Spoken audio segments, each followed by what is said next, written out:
Halo teman, kali ini saya akan share resiko gagal bayar di aplikasi KTA Kilat, BI Checking, dan di lapangannya apakah ada. Nah, kita tahu KTA Kilat adalah pinjaman favorit buat orang yang sekarang membutuhkan uang cepat karena aplikasi ini terbukti mencarikannya sangat cepat sekali ya teman. Nah, saya akan review singkat aplikasi KTA Kilat ini.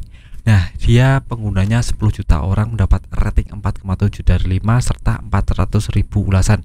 Nah, ini memang banyak sekali yang sudah terbantu di aplikasi KTA Kilat ini. Ratingnya besar dan pencairan sangat cepat, jadi memang sangat recommended buat teman-teman yang ingin melakukan pinjaman online untuk pertama kalinya.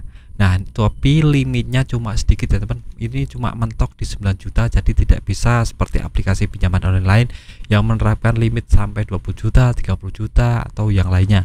Ini limitnya cuma 9 juta, tapi untuk pencairannya sangat cepat sekali. Di Play Store banyak sekali yang sudah terbantu dengan aplikasi ini karena memang pencairannya sangat cepat sekali dan tenornya juga lumayan lah, tidak seperti yang lainnya.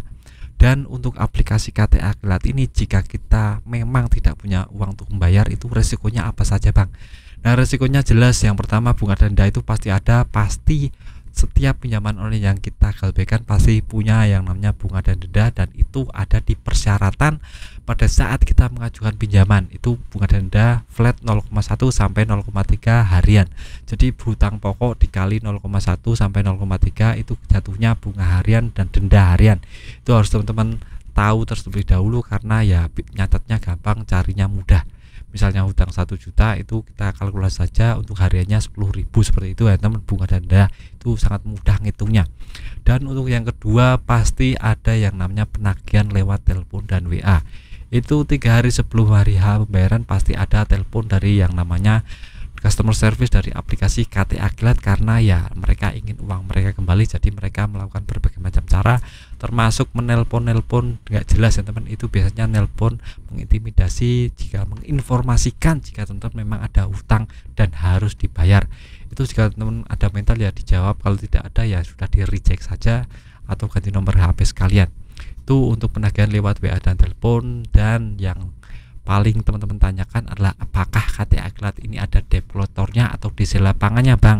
Itu banyak sekali ditanyakan. Nah, KTA Kilat ini saya konfirmasi memang ada developernya, tapi jangkauannya cuma sedikit sekali ya teman, tidak seperti HCI, tidak seperti Akulaku atau Kredivo yang setiap kota ada. Tapi untuk KTA Kilat ini developernya masih seputar Jabodetabek saja, jadi jangkauannya sangat sedikit sekali.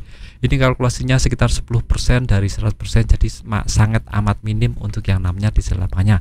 Jadi teman-teman lebih aman ke depan untuk galbay di aplikasi KTA Kilat ini ya teman, untuk developernya. Nah, teman-teman domisilinya ada di mana bisa tulis di kolom komentar dan kita berbagi sharing-sharing tentang masalah penagihan dari developer KTA Kilat ini, apakah nyasar ke rumah teman-teman atau tidak. Nah, untuk yang terakhir tentang masalah BI Checking ini juga sangat menjadi concern teman-teman. Apakah KTA Kilat ini ada BI Checkingnya bang? Itu saya konfirmasi memang KTA Kilat bekerja sama dengan bank, jadi mungkin ada yang namanya BI Checkingnya, tapi tidak serta-merta langsung kena ya teman. Ini biasanya 90 hari pasca teman-teman galbay baru kena yang namanya BI Checking. Nah, ini menjadi concern karena ya BI Checking itu berpengaruh pada riwayat pinjaman online teman-teman. Untuk pencairan di pinjaman online lain nanti akan susah ya teman karena kena BI Checking.